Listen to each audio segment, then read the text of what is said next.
तो फ्रेंड्स, आज मैं आपके लिए लेकर आया हूं वास्तविक संख्याएं पार्ट 2। दोस्तों, क्लास 10 का ये लेसन 1 है। इसका पार्ट 1 बन चुका है। उसमें हम लोगों ने देखा था कि √2, √3, √5 को अपरिमेय हम लोग कैसे सिद्ध करेंगे। दोस्तों, ये बहुत इंपॉर्टेंट क्वेश्चन है। अगर आपने नहीं देखा है तो जरूर देखिएगा।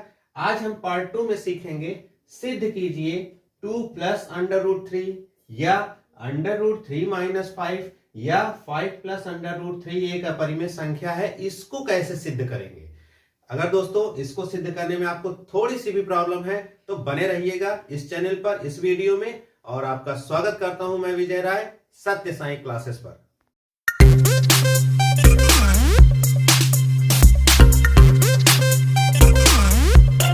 तो दोस्तों, ये है आज का सवाल। सिद्ध कीजिए कि 5 + करणी 3 एक अपरिमेय संख्या है।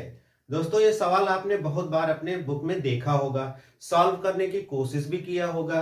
अगर थोड़ी सी भी प्रॉब्लम है तो देखना, केवल 2 मिनट लगेगा मुझे इसे सॉल्व करने में। और अगर आपने ये सीख लिया तो 2 मिनट में 2 नंबर आपका पक्का हाई स्कूल में, मेरी गारंटी।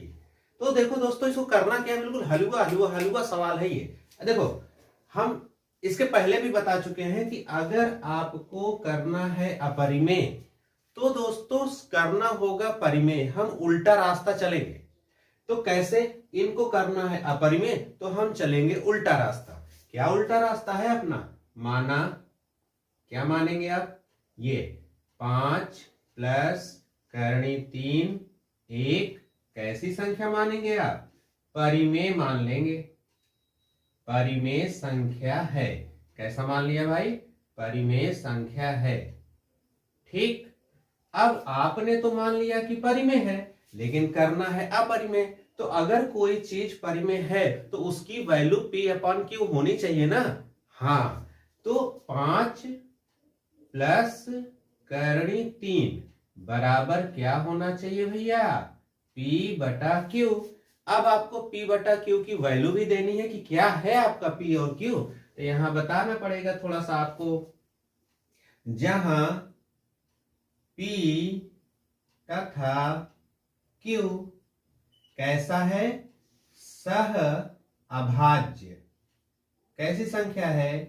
सह अभाज्य संख्याएं हैं। ठीक दोस्तों, जहां P तथा Q सह अभाज्य संख्या है और Q का मान 0 नहीं होना चाहिए, ये तो आप जानते हैं। तो चलो, हमने ले लिया कि 5 + करणी 3 बराबर P/Q, जहां P तथा Q सह अभाज्य संख्या है और Q का मान 0 नहीं होना चाहिए। तो अब इसके आगे क्या करेंगे दोस्तों? इसके आगे बहुत ही सिंपल है।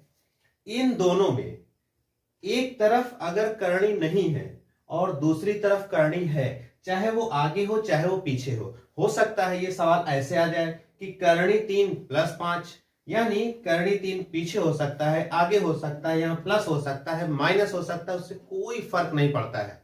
आपको क्या करना है कि जो आपका ऐसी संख्या जिसमें करणी नहीं है उसको उठा के आपको राइट में करना है। किसके साथ करना है? P/Q के साथ करना है। यानी करणी 3 को आप अकेला ले लीजिए। तो करणी 3 को जब आप अकेला कर लेंगे तो ये 5 चला जाएगा उनके पास। कैसे चला जाएगा? देखो, ऐसे चला जाएगा ना। इसलिए देखो, इसको मैं इधर लेता हूं। इसलिए मैंने कहा कि करणी 3 को आप अकेला छोड़ लीजिए। तो करणी 3 बराबर P/Q, और इधर प्लस है तो उधर जाएगा तो क्या हो जाएगा? माइनस हो जाएगा। क्लियर? अब क्या करेंगे? अब इसको हम एक वैल्यू में बदल देंगे। तो करणी 3 बराबर, आपको पता है कि जब आप एलसीएम लेंगे तो Q ही तो एलसीएम बनेगा ना। तो जब Q एलसीएम बनेगा तो यहां हो जाएगा P - 5Q। जब इसका आप हल करोगे ना, ये हो गया एक समीकरण। क्या हो गया दोस्तों? समीकरण। अब आप ये बताओ, ये समीकरण क्या है? P - 5Q/Q एक परिमेय संख्या है ना। देखो, P/Q यानी अंश बटे हर। अगर अंश बटे हर है तो क्या वो परिमेय संख्या नहीं है? बिल्कुल है। ये समीकरण क्या होता है? समीकरण ये होता है कि राइट जो बताए वो लेफ्ट बताए, यानी इनका मान इनके मान के क्या है, बराबर। बराबर कहता है कि अगर ये परिमेय है तो करणी 3 भी क्या होना चाहिए था, परिमेय। सही है ना। ये समीकरण हमको बताता है कि भैया हम तो परिमेय हैं, यानी हमारा दोस्त भी क्या होना चाहिए, परिमेय। लेकिन आपको पता है ना करणी 3 क्या है, अपरिमेय है ना, पता है ना। तो आप यही लिख देना, क्या लिखोगे, परंतु। यानी यहां पे हम लोगों को क्या लिखना है कि चूंकि ये आपने परिमेय लिया ना, P माइनस 5 Q बटे Q 1 कैसा है भैया, परिमेय है कि नहीं, अभी अभी बताए ना, परिमेय संख्या है। ओके, तो समीकरण बताता है कि राइट परिमेय है तो लेफ्ट भी, इसलिए करणी 3 भी परिमेय संख्या न, परिमेय संख्या होनी चाहिए। कैसा होनी चाहिए भैया, परिमेय संख्या होनी चाहिए। अगर ये परिमेय है तो ये भी परिमेय होना चाहिए, परंतु क्या, परंतु हम जानते हैं, यही आपको लिखना है बस, हम जानते हैं, थोड़ा सा लिखना पड़ता है इसमें। हम जानते हैं कि, क्या जानते हैं आप, कि करणी 3 एक अपरिमेय संख्या है। सही ना, एक अपरिमेय संख्या है। सही है।